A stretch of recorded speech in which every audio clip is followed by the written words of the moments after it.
नमस्कार दोस्तों, आप सभी का एक बार फिर से बहुत बहुत स्वागत है रोथिन्स अकाउंटेंसी क्लासेस पर। दोस्तों, आज जिस चैप्टर के बारे में मैं डिस्कस करने जा रहा हूं, ये बहुत ही इंपॉर्टेंट चैप्टर है क्लास 12 के विद्यार्थियों के लिए, जो लोग बीकॉम कर रहे हैं, बीबीए कर रहे हैं या फिर प्रोफेशनल कोर्सेज कर रहे हैं, सबके लिए बहुत बहुत जरूरी चैप्टर है। इस चैप्टर को आप लोग बिल्कुल भी नजरअंदाज मत कीजिएगा, क्योंकि इस चैप्टर से एक प्रैक्टिकल क्वेश्चन और एक थियोरेटिकल क्वेश्चन पूछा ही जाता है। तो इस चैप्टर का नाम है अकाउंटिंग फॉर शेयर कैपिटल, या फिर आप लोग इसको इश्यू ऑफ शेयर कैपिटल भी बोल सकते हैं। तो आज मैं आप लोगों को accounting for share capital, issue of share capital होता क्या है, इसका बेसिक कॉन्सेप्ट क्या है, इसके बारे में बताऊंगा। और सबसे जरूरी बात, प्रैक्टिकल प्रॉब्लम सॉल्व करने के लिए आप लोगों को क्या क्या तैयारी करनी पड़ेगी, किन किन बातों का ध्यान रखना पड़ेगा, कौन सा एंट्रीज पास करना पड़ेगा, सब मैं आज आप लोगों को बताऊंगा। तो वीडियो में अंत तक बने रहिए। आज का क्लास बहुत ही इंटरेस्टिंग होने वाला है।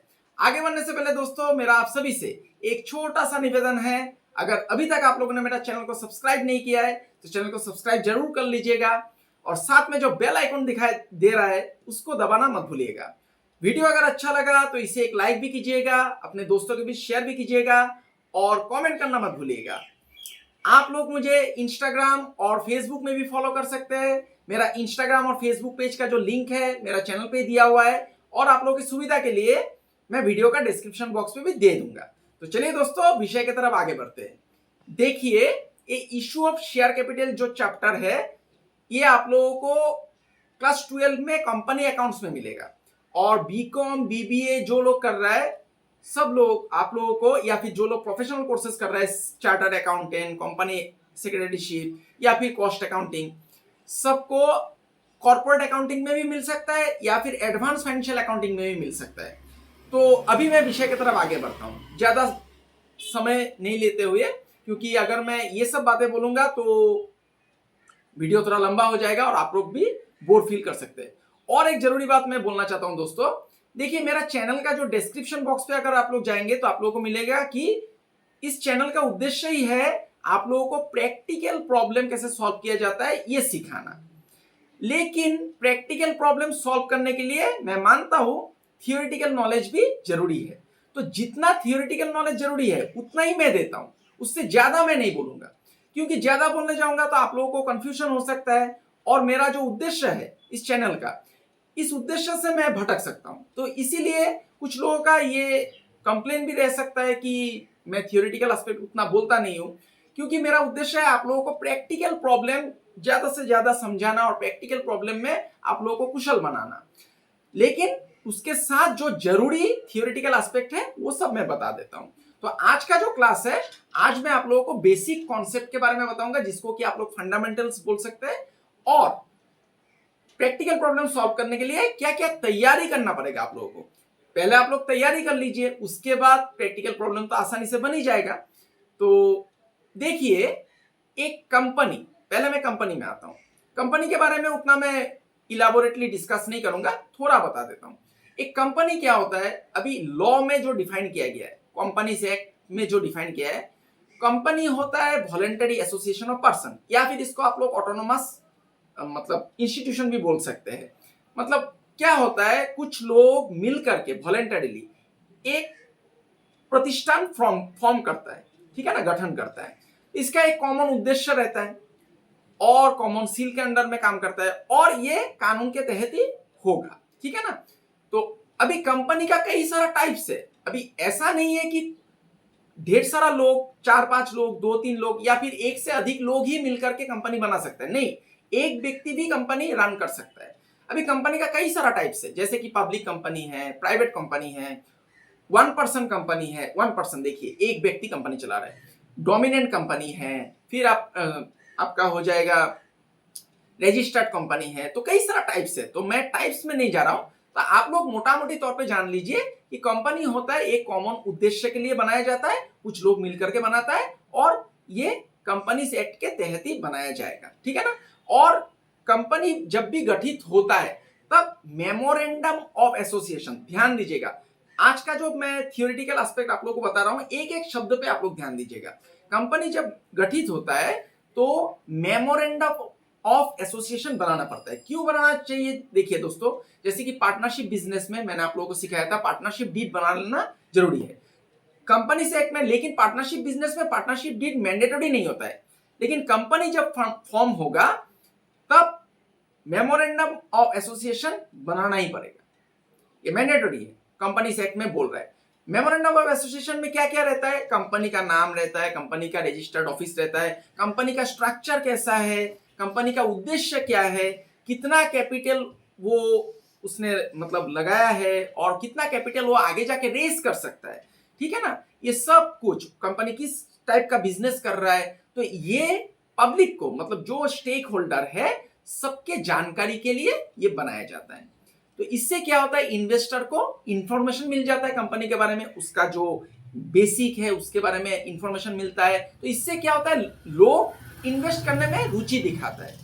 और अगर इन्वेस्ट नहीं कर, अगर कंपनी का बेसिक ठीक नहीं है, मतलब बिजनेस जो जिस भी प्रोडक्ट का वो बिजनेस कर रहा है उसमें उतना दम नहीं है, तो कंपनी का क्या होता है? मतलब उसमें पैसा नहीं लगाता है उतना, पब्लिक पैसा लगाने में उतना विश्वास नहीं दिखाता है। तो मेमोरेंडम ऑफ एसोसिएशन बनाना जरूरी है, ठीक है। तो अभी मैं आ जाता हूं इशू ऑफ शेयर्स। इसको ही अकाउंटिंग ऑफ शेयर कैपिटल भी बोला जा सकता है या फिर इशू ऑफ शेयर कैपिटल भी बोला जा सकता है।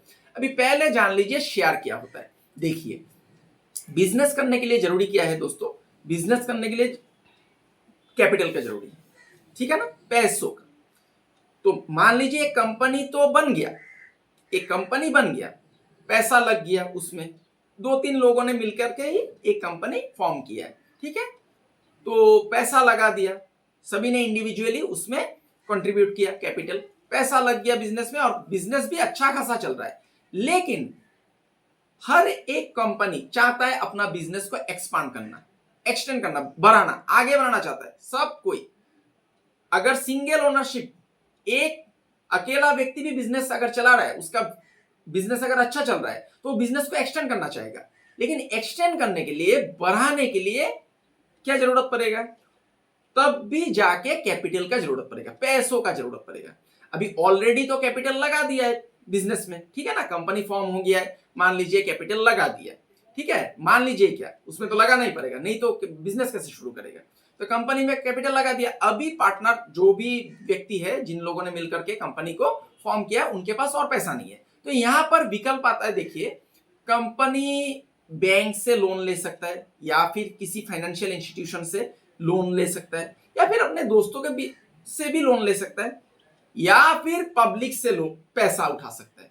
अभी पब्लिक से जो पैसा उठाता है, इसी प्रक्रिया का नाम शेयर, ये शेयर के थ्रू पैसा उठाया जाता है। अभी पब्लिक से कैसे पैसा उठाएगा? अभी क्या कंपनी लोगों के घर घर में जाएगा कि हम लोगों ने कंपनी खोला है, आप लोग पैसा लगाइए? कौन विश्वास करेगा उनके ऊपर? कौन उनके कंपनी पे पैसा लगाएगा? तो ये प्रक्रिया नहीं है। कंपनी पब्लिक से पैसा लेने का एक प्रक्रिया होता है, एक प्रोसेस के माध्यम से गुजरना होता है। क्या करेगा कंपनी? देखिए, अभी इसमें और भी कुछ कुछ टर्मिनोलॉजीज आ जाएगा, ध्यान दीजिएगा। मेमोरेंडम ऑफ एसोसिएशन जब बनाया जाता है, अभी कंपनी कितना पैसा रेस कर सकता है, इसमें भी सवाल आएगा। देखिए, जब भी मेमोरेंडम ऑफ एसोसिएशन बनाया जाता है, कंपनी को तो बनाना ही पड़ता है मेमोरेंडम ऑफ एसोसिएशन, एमओए, तो उसमें एक शब्द है रजिस्टर्ड या फिर नॉमिनल या फिर आप लोग बोल सकते हैं ऑथराइज्ड कैपिटल। ऑथराइज्ड कैपिटल मतलब कंपनी को ऑथराइज, कंपनी ऑथराइज्ड है कि फ्यूचर में जाके मान लीजिए 1 करोड़ रुपया का जरूरत पड़ेगा तो 1 करोड़ तक ही कंपनी को ऑथराइज किया गया है कि कैपिटल रेज कर सकता है। लेकिन क्या 1 करोड़ ही कर सकेगा? उससे ज्यादा नहीं कर सकेगा? कर सकेगा। लॉ में ऐसा कोई बाइंडिंग्स नहीं है कि 1 करोड़ से ज्यादा नहीं कर सकता है, तब मेमोरेंडम ऑफ एसोसिएशन में कुछ बदलाव करना पड़ेगा, ठीक है ना। 1 करोड़ से भी ज्यादा भी कर सकता है। तो ऑथराइज्ड कैपिटल एक पार्ट हो गया कि कंपनी आगे जाकर के कितना कैपिटल रेज कर सकता है, ठीक है ना। अभी कैपिटल मान लीजिए कंपनी को जरूरत है 1 करोड़ रुपया का, तो कंपनी क्या करता है? 1 करोड़ रुपया को इक्वी मतलब डिवाइड कर देता है, ठीक है ना, डिवाइड कर देता है इक्वल अमाउंट पे। इक्वल अमाउंट पे कैसे? देखिए, 1 करोड़ पैसा चाहिए कंपनी को, तो कंपनी क्या करेगा? एडवर्टाइज करेगा, प्रोस्पेक्टस, ऑफर लेटर देगा पब्लिक को कि 1 करोड़ शेयर, इसको डिवाइड कर दीजिए 10 से, 10 से मान लीजिए डिवाइड कर दीजिए, तो कितना आ गया? 10 करोड़। सॉरी 10 लाख, 1 करोड़ को अगर 10 से डिवाइड करेंगे तो 10 लाख। तो कंपनी क्या किया, एक एक शेयर का दाम 10 रुपया रखा और 10 लाख शेयर वो उसको ऑथराइज किया गया है कि आगे जाके वो 10 लाख शेयर पब्लिक के लिए छोड़ सकता है, मतलब कैपिटल रेज कर सकता है। ठीक है ना, एक एक शेयर का दाम अगर 10 रुपया रखेगा तो पब्लिक एफोर्ड भी कर सकता है। अगर एक शेयर का दाम 500 रख देगा, 5,000 रख देगा, 10,000 रख देगा तो लोगों को थोड़ा तकलीफ हो सकता है इन्वेस्ट करने में। तो 10 रुपया एक मिनिमम अमाउंट रखा। तो ध्यान से समझिएगा, 1 करोड़ कंपनी को ऑथराइज किया गया, ऑथराइज कैपिटल, कि आप लोग आगे जाके 1 करोड़ रुपया रेज कर सकते हैं कैपिटल। ठीक है ना, तो 1 करोड़ को कंपनी ने क्या किया, इक्वल अमाउंट पे छोटा छोटा हिस्सा में बांट दिया। कैसे, 1 करोड़ डिवाइडेड बाय 10 बांट दिया, 10 रुपया करके बांट दिया। एक एक शेयर का दाम 10 रुपया, तो 10 लाख शेयर हो गया। ये है शेयर। ठीक है ना, तो अभी शेयर और स्टॉक का डिफरेंस भी आप लोगों को मैं बताऊंगा। स्टॉक शेयर से अलग नहीं होता है, एक ही होता है, मैं डिफरेंस आगे जाके बताऊंगा। तो अभी देखिए, कंपनी का ऑथराइज कैपिटल है 1 करोड़। अभी कंपनी ने क्या किया, 10 लाख शेयर इशू कर सकता है, लेकिन कंपनी सोच रहा है कि नहीं, अभी मैं एक ही साथ 10 लाख शेयर इशू नहीं करूंगा। पहले उसने 2 लाख शेयर पब्लिक के लिए छोड़ा, तो ये इसको बोला जाएगा इशूड कैपिटल। पब्लिक के लिए छोड़ा गया, ऑफर किया पब्लिक को, कि एडवर्टाइजमेंट किया कि 2 लाख शेयर मेरा कंपनी का है, कोई अगर खरीदना चाहता है तो खरीद सकता है, 10 रुपया करके है, ऐसा एडवर्टाइजमेंट किया। ये इशूड कैपिटल है। इशूड कैपिटल ऑथराइज्ड कैपिटल का एक पोर्शन होता है। देखिए, 10 लाख में से 2 लाख शेयर इशू किया। ठीक है, अभी पब्लिक का अगर रुचि रहेगा, पब्लिक का अगर इंटरेस्ट है, उस कंपनी का बेसिक देखेगा, मेमोरेंडम ऑफ एसोसिएशन उसको स्टडी करेगा, कंपनी को पब्लिक को अच्छा लगा तो पब्लिक अप्लाई करेगा। ठीक है ना, तो अप्लाई करेगा और सब्सक्राइब करेगा, तो इसको सब्सक्राइब कैपिटल बोला जाएगा। 3 नंबर शब्द subscribe capital.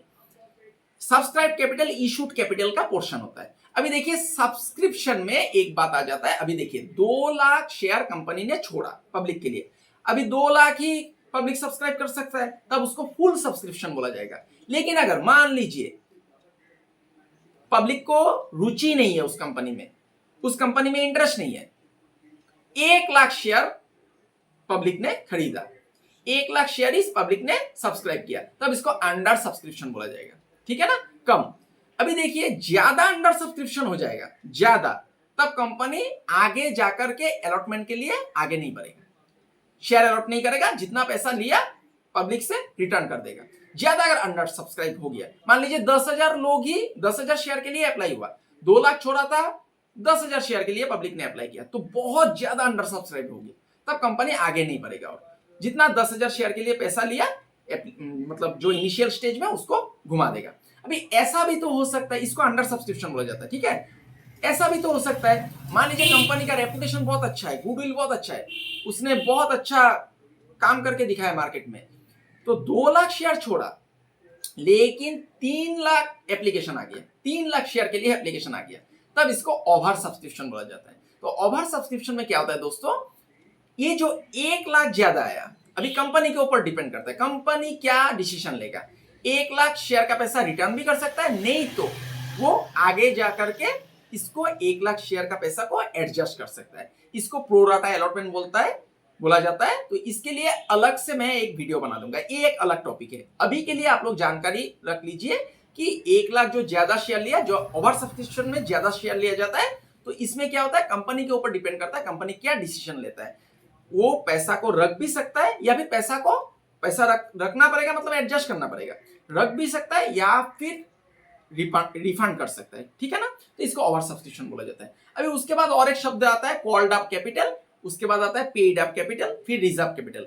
Called up capital और पेड अप कैपिटल, ये मैं आप लोगों को आगे जाकर के बताऊंगा एक उदाहरण के तौर पे, तब आप लोगों को समझ में आ जाएगा। याद रखिएगा, कॉल्ड अप कैपिटल और पेड अप कैपिटल। अभी रिजर्व कैपिटल क्या है, इसको मैं बता देता हूं। कंपनी क्या करता है, मान लीजिए डायरेक्टर्स मीटिंग में ऐसा डिसीजन लिया गया कि हम लोग कैपिटल का एक पोर्शन को रिजर्व में रखेंगे, ठीक है ना, तो उसको रिजर्व कैपिटल बोला जाता है। तो रिजर्व कैपिटल इस्तेमाल होता है जब कंपनी वाइंड अप हो जाता है। मान लीजिए कंपनी बंद हो गया, तो उसका तो क्रेडिटर्स रहेगा, मतलब आउटसाइडर लायबिलिटी रहेगा, तो आउटसाइडर लायबिलिटी को पेमेंट करने के लिए रिजर्व कैपिटल का इस्तेमाल किया जा सकता है। ठीक है, तो शेयर क्या है, शेयर एक, मतलब जो 1 करोड़ रुपया था, उसको इक्वल अमाउंट पे बांट दिया, 10 रुपया करके एक एक शेयर का दाम हो गया, तो कितना 10 लाख शेयर। ठीक है, अभी मान लीजिए कंपनी ने कितना छोड़ा था, 2 लाख शेयर छोड़ा था। ठीक है, अभी 2 लाख शेयर छोड़ा था, एक एक शेयर का दाम 10 रुपया था,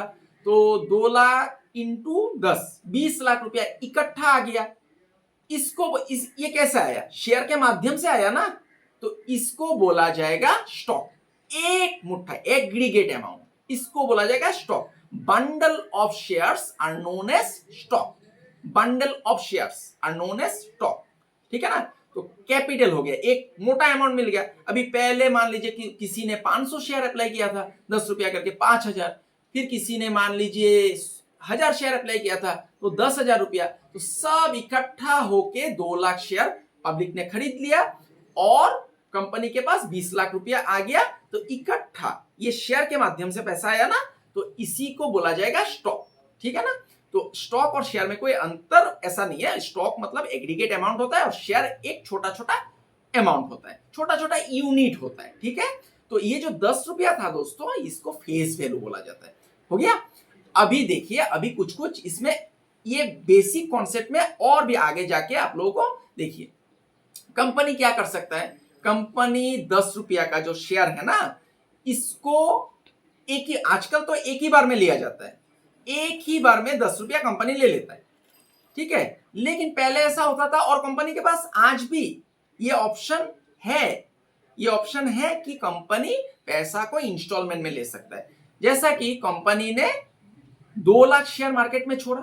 ठीक है ना, किसी व्यक्ति ने 1 लाख शेयर अप्लाई किया, 10 रुपया करके उसको कितना पड़ेगा, 10 लाख रुपया उसको देना है कंपनी को। ठीक है ना, तो 10 लाख रुपया उसको देना है, तो इकट्ठा 10 लाख रुपया देने में दिक्कत हो सकता है। तो कंपनी क्या करता है, बोलता है कि पहला महीना में आप 3 रुपया दे दीजिए, मतलब 1 लाख शेयर का 3 रुपया करके कितना हो जाएगा, 3 लाख रुपया। ठीक है, फिर दूसरा महीना में आप 3 रुपया करके दे दीजिए, फिर से 3 लाख रुपया हो जाएगा।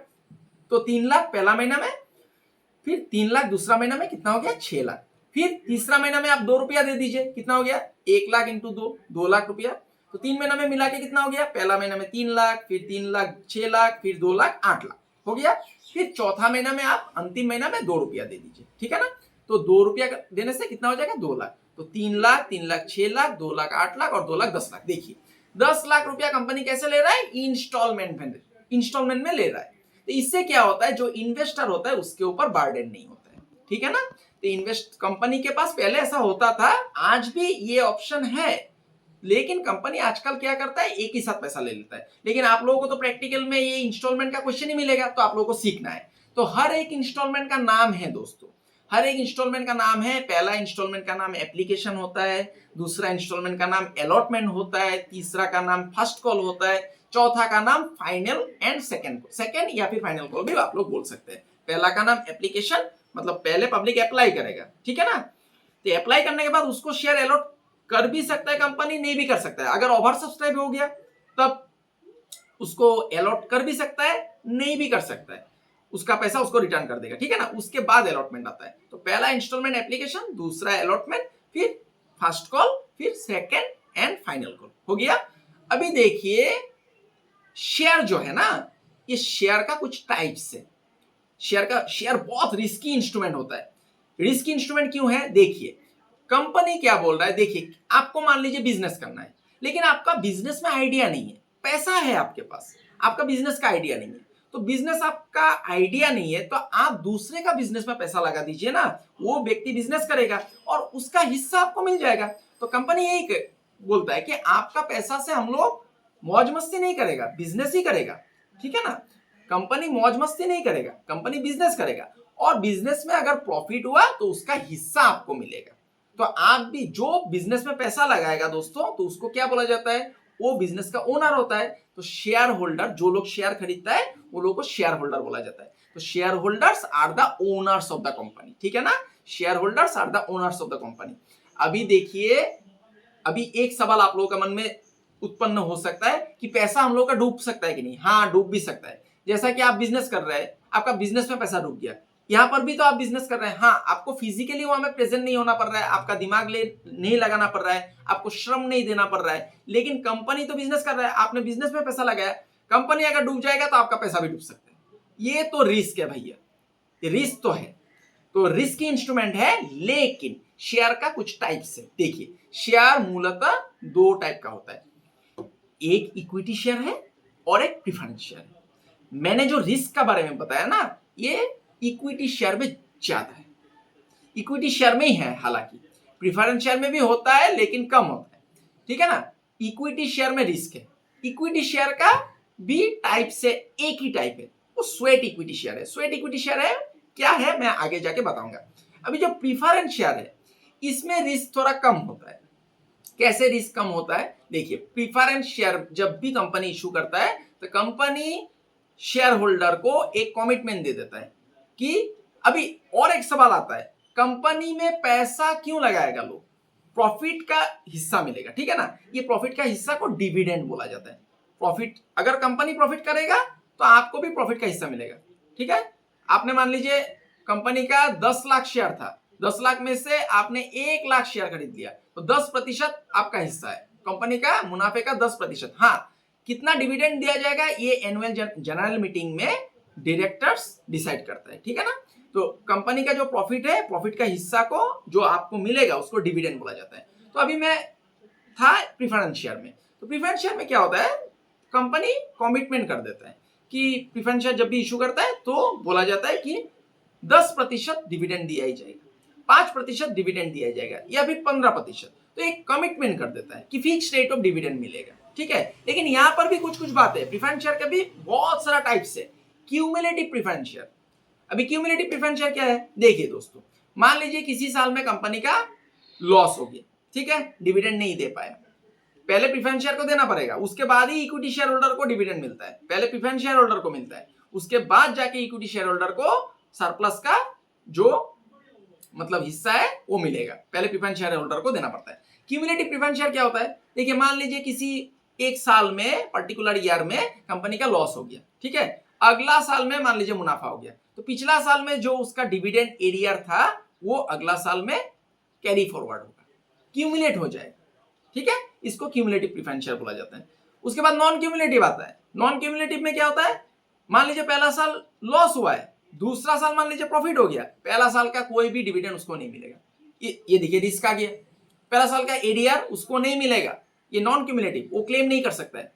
जो साल में उसका कंपनी का प्रॉफिट हुआ है उसी साल का डिविडेंड मिलेगा, ये नॉन क्यूमुलेटिव है।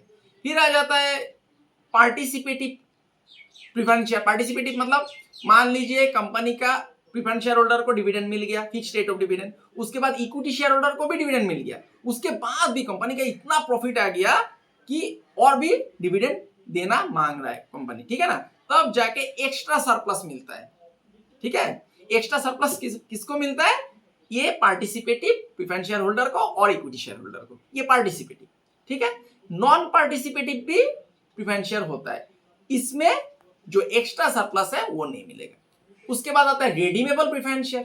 रिडीमेबल प्रेफरेंस शेयर मतलब क्या है, एक फिक्स पीरियड, एक देखिए, प्रेफरेंस शेयर तो कंपनी के लिए बर्डन हो जाता है ना, फिक्स रेट ऑफ डिविडेंड देना ही पड़ता है।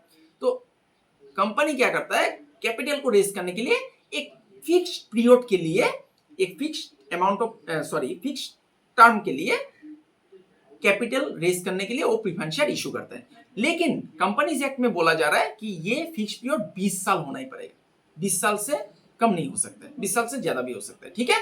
तो इसको रेडी, उसके बाद 20 साल बाद क्या करना पड़ेगा, 20 साल बाद कंपनी 20 साल तक तो डिविडेंड देता ही रहेगा, 20 साल के बाद उसने जितना पैसा लगाया पूरा रिपेमेंट करना पड़ेगा। इसके लिए अलग से आप लोगों को चैप्टर मिलेगा, redeemable redemption of preference share, ये बीकॉम और बीबीए में मिलता है, रिडेम्पशन ऑफ प्रेफरेंस शेयर। जब उसके लिए मैं अलग से वीडियो बना दूंगा, ठीक है ना, ये अंडर ग्रेजुएट कोर्सेज के लिए, 12 के लिए ये जरूरत नहीं है।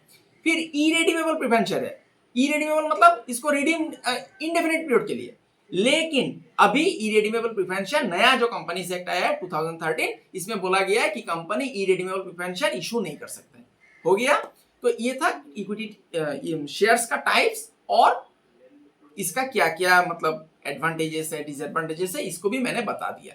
अभी देखिए, शेयर जब इशू होता है तो मान लीजिए ये जो मैंने एग्जांपल दिया था, कंपनी को ऑथराइज किया गया था 1 करोड़ रुपया तक वो इशू मतलब रेज कर सकता है, ठीक है ना, कैपिटल को। तो कंपनी ने क्या किया, 1 करोड़ को डिवाइड कर दिया 10 रुपया करके, तो 10 लाख शेयर वो इशू कर सकता है। तो 10 लाख शेयर इशू कर सकता है तो 10 रुपया करके, तो 10 रुपया करके इशू करेगा, तो इसको इशूड एट पार बोला जाएगा, ठीक है। लेकिन कभी कभार कंपनी क्या करता है, इसको फेस वैल्यू बोला जाता है, 10 रुपया फेस वैल्यू है। कंपनी कभी कभार क्या करता है, फेस वैल्यू से ज्यादा अमाउंट ले लेता है, मान लीजिए 12 रुपया करके इशू कर दिया, तब उसको इशूड एट प्रीमियम बोला जाएगा। लेकिन सभी कंपनी प्रीमियम में इशू नहीं कर सकता है, नया कंपनी होगा तो प्रीमियम में इशू नहीं कर सकता है, क्योंकि सेबी बोल रहा है, securities exchange board of India बोल रहा है कि एक कंपनी अगर 12 महीना से कम, मतलब नया कंपनी फॉर्म हुआ है, उसका ट्रैक रिकॉर्ड नहीं है, ऑडिटेड रिपोर्ट नहीं है, तब वो प्रीमियम में शेयर इशू नहीं कर सकता है। लेकिन हाँ, कोई एग्जिस्टिंग कंपनी, पहले से कंपनी चला आ रहा है और उसका 5 साल का ट्रैक रिकॉर्ड है, अच्छा ट्रैक रिकॉर्ड है, तो तब वो अगर एक नया कंपनी खोला है तो उसको प्रीमियम, जो शेयर होल्डर है उससे वो प्रीमियम में पैसा ले सकता है, मतलब शेयर को प्रीमियम में इशू कर सकता है। लेकिन हाँ, प्रोस्पेक्टस जो ऑफर लेटर होगा ना, उसमें जस्टिफाई करना पड़ेगा सिक्योरिटीज प्रीमियम में क्यों ले रहा है, ठीक है ना, प्रीमियम में क्यों पैसा ले रहा है। और इस प्रीमियम का पैसा को रिजर्व में ट्रांसफर कर देता है, सिक्योरिटीज प्रीमियम रिजर्व में।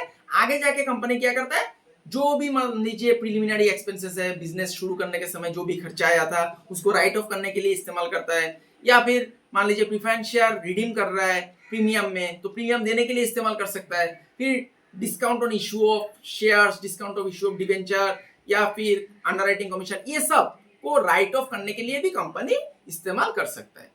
इसके बाद आ जाता है, मान लीजिए अभी आप लोगों के मन में सवाल आ सकता है, 10 रुपया का 10 रुपया में इशू होगा तो पार में, फेस वैल्यू का फेस वैल्यू में इशू हो रहा है पार में, ज्यादा में इशू हो जाएगा तो प्रीमियम में। अभी ऐसा भी तो हो सकता है 10 रुपया का 8 में इशू होगा।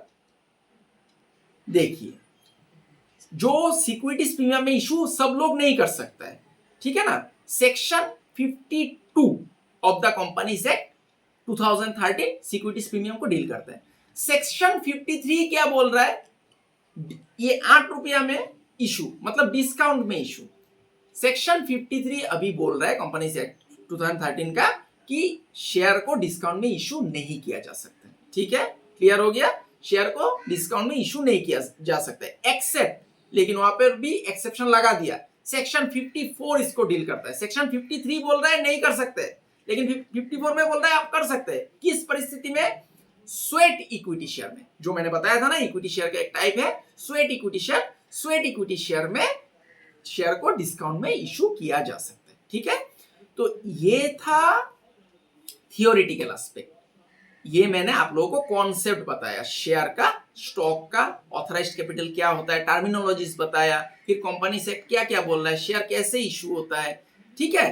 अभी देखिए, इंस्टॉलमेंट के बारे में मैंने बताया था कि आजकल तो एक ही साथ ले लेता है, लेकिन कंपनी क्या करता है, आप लोगों को प्रैक्टिकल मिलेगा इंस्टॉलमेंट का ही, तो एक एक इंस्टॉलमेंट का नाम है दोस्तों अलग अलग, application, allotment, first call, final call, यही आप लोगों को प्रैक्टिकल में सीखना पड़ेगा, ठीक है ना। तो अभी मैं आप लोगों को अकाउंटिंग ट्रीटमेंट दे दूंगा, इसको आप लोग देखिएगा, इसको आप लोग थोड़ा याद कर लीजिए। याद करने का जरूरत नहीं है, मैं एक टेक्निक सिखा दूंगा जिससे कि आप लोग को याद भी नहीं करना पड़ेगा, आप लोग आसानी से इस जो जर्नल एंट्रीज है उसको याद रख पाएंगे, ठीक है ना। तो पहले प्रैक्टिकल प्रॉब्लम सॉल्व करने के लिए आप लोग तैयारी ले लीजिए आज, उसके बाद अगला क्लास में आप लोग प्रैक्टिकल प्रॉब्लम सॉल्व करेंगे मेरे साथ ही, मैं आप लोगों को सॉल्व करके दिखाऊंगा। तो अभी मैं आप लोगों को जो प्रैक्टिकल प्रॉब्लम सॉल्व करने के लिए जरूरी अकाउंटिंग ट्रीटमेंट है, मतलब जर्नल एंट्री से, ये मैं आप लोगों को देने जा रहा हूं। तो अभी मैं कैमरा को बोलता हूं कॉपी की तरफ फोकस करने के लिए। तो देखिए दोस्तों, आप लोगों को समझाने के लिए मैंने ऑलरेडी यहाँ पर जर्नल एंट्रीज लिख के रखा है, इसका आप लोग स्क्रीनशॉट ले लीजिए, ठीक है। अभी मैं समझा देता हूँ, देखिएगा, मैं कैमरा को बोलूंगा थोड़ा सामने करने के लिए, ठीक है। देखिए, issue of shares at par, par मतलब 10 रुपया का शेयर मान लीजिए 10 रुपया में इशू हो रहा है। देखिए, पहले कंपनी क्या करता है, मैंने आप लोगों को बताया ना कि कंपनी पहले ऑफर करेगा, ठीक है ना, तो पब्लिक अप्लाई करेगा, तो पहले एप्लीकेशन मनी रिसीव करता है। तो एप्लीकेशन मनी रिसीव करने से एंट्री क्या होता है, bank account debit to share application. अभी शेयर का नाम रह सकता है, इक्विटी रह सकता है या फिर प्रीफरेंस। अगर कुछ नहीं है तो शेयर एप्लीकेशन लिखिए, और अगर इक्विटी है तो शेयर के आगे इक्विटी लगा दीजिए, प्रीफरेंस है तो प्रीफरेंस लगा दीजिए, ठीक है ना, परसेंटेज रहेगा प्रीफरेंस शेयर के आगे, मतलब वो डिविडेंड रेट है। उसके बाद क्या होता है, जो एप्लीकेशन मनी है उसको ट्रांसफर किया जाता है, share application account debit to share capital हो गया। इसके बाद जाके अप्लाई कर लिया, एप्लीकेशन मनी रिसीव कर लिया, उसके बाद जाके कंपनी शेयर अलॉट करता है और अलॉटमेंट मनी ड्यू होता है पहले, उसके बाद जाके कंपनी पहले पैसा मांगेगा, पहला प्रोसेस में पैसा ले लिया, अभी जाके क्या होगा, कंपनी मांगेगा, जो लोगों को शेयर अलॉट कर दिया गया है उन लोगों से पैसा मांगेगा, ठीक है ना। तो पहले ड्यू होगा, देखिए allotment money due, share allotment account debit to share capital, उसके बाद मांगा, ड्यू हुआ, मांगा कंपनी ने कि आपका अलॉटमेंट में पैसा इतना ड्यू है दीजिए, फिर जाके पब्लिक क्या करेगा, पैसा देगा, ये इंस्टॉलमेंट प्रोसेस में, ठीक है ना। On receipt of allotment money, bank account debit to share allotment. फिर तीसरा जो इंस्टॉलमेंट है उसमें भी मांगा जाएगा, अभी से सिर्फ मांगा ही जाएगा, कंपनी पहले ड्यू करेगा, उसके बाद मांगेगा कि आपका फर्स्ट कॉल मनी ड्यू है, पैसा दीजिए भैया, तो share first call account debit to share capital account, उसके बाद पब्लिक पैसा देगा on receipt of first call money, bank account debit to first call. उसके बाद सेकंड कॉल में, सेकंड एंड फाइनल कॉल में भी सेम है, पहले ड्यू होगा, ठीक है ना, share second and final call account debit to share first call account, फिर पैसा रिसीव करेगा bank account debit to share first and second call. अभी देखिए इतना सारा एंट्री आप लोग याद रखेंगे, देखिए आप लोगों को मैं एक सहज पद्धति सिखा देता हूं, पहला 2 एंट्री जिसको याद रहेगा वो सारा एंट्रीज कर पाएगा। देखिए पहले कंपनी क्या करता है, पहले पैसा रिसीव करता है, ठीक है ना, bank account debit to share application account, उसके बाद पैसा ट्रांसफर हो जाता है कैपिटल में, ठीक है ना, कंपनी का कैपिटल बढ़ जाएगा क्योंकि एप्लीकेशन के थ्रू उसने पैसा लिया, तो share application account debit to share capital. ये देखिए ये ट्रांसफर एंट्री है एप्लीकेशन के लिए और ये रिसीव एंट्री है एप्लीकेशन के लिए, ठीक है ना। बाकी सब इंस्टॉलमेंट में क्या होगा, पहले ट्रांसफर एंट्री आएगा, ट्रांसफर मतलब ड्यू एंट्री आएगा, और सेकंड में आ जाएगा रिसीव एंट्री। एप्लीकेशन में पहले रिसीव एंट्री आता है, पैसा मिलता है पहले, और बाकी सब इंस्टॉलमेंट में बाद में जाके दूसरा एंट्री में, हर एक इंस्टॉलमेंट में 2 ही एंट्री करना है, हर एक इंस्टॉलमेंट में आपको 2 ही एंट्री करना है, 3 एंट्री 4 एंट्री हो भी सकता है, लेकिन जनरली 2 एंट्री ही होता है, ठीक है ना, 2 एंट्री ही आपको याद रखना है। तो देखिए एप्लीकेशन में पहले पैसा मिलेगा और उसके बाद जाके ट्रांसफर हो जाएगा, लेकिन बाकी सब इंस्टॉलमेंट में क्या होगा, पहले ड्यू होगा मतलब ट्रांसफर होगा, उसके बाद पैसा मिलेगा। तो क्या कीजिए, ये जो ट्रांसफर एंट्री है ना, शेयर एप्लीकेशन आपने लिखा था, अभी अलॉटमेंट में ड्यू होगा, तो इसको आप एप्लीकेशन के जगह में अलॉटमेंट लिख दीजिए, share allotment account debit to share capital हो गया। और इसमें क्या लिखे थे आपने, bank account debit to share application, bank account debit तो सेम ही रहेगा क्योंकि पैसा आपने रिसीव किया कंपनी ने, फिर शेयर एप्लीकेशन का जगह में अलॉटमेंट लिख दीजिए, शेयर अलॉटमेंट, उसके बाद सेम होता जाएगा, देखिए शेयर अलॉटमेंट का जगह में शेयर फर्स्ट कॉल लिख दीजिए, फिर bank account debit to share first call आ जाएगा, ठीक है, इतना ही अंतर है। उसके बाद share second and final call लिख दीजिए, फिर bank account debit to share second and final call हो गया। ये पार में था, इसका आप लोग स्क्रीनशॉट ले लीजिए और एक बार, ठीक है, हो गया। अभी देखिए, अभी मैंने आप लोगों को बताया था कि शेयर प्रीमियम में भी इशू हो सकता है, लेकिन शेयर प्रीमियम में कब इशू होगा, सेक्शन 52 बोल रहा है कि नया कंपनी इशू नहीं कर सकता है। कंपनी का अगर 12 महीना से कम है, नया नया शुरू हुआ है और उसका ट्रैक रिकॉर्ड नहीं है, उसका ऑडिटेड रिपोर्ट नहीं है, तो कंपनी नहीं कर सकता है। लेकिन एग्जिस्टिंग कंपनी, उसने अगर नया कंपनी खोला है तो प्रीमियम में इशू कर सकता है। तो प्रीमियम में इशू होगा तो देखिए एंट्री सब सेम ही होगा, लेकिन प्रीमियम कोई एक इंस्टॉलमेंट में लेगा, ठीक है ना, एप्लीकेशन में भी हो सकता है, अलॉटमेंट में भी हो सकता है, या फिर फर्स्ट कॉल में, फाइनल कॉल में, जहां पर भी होगा आपको ध्यान में रखना है।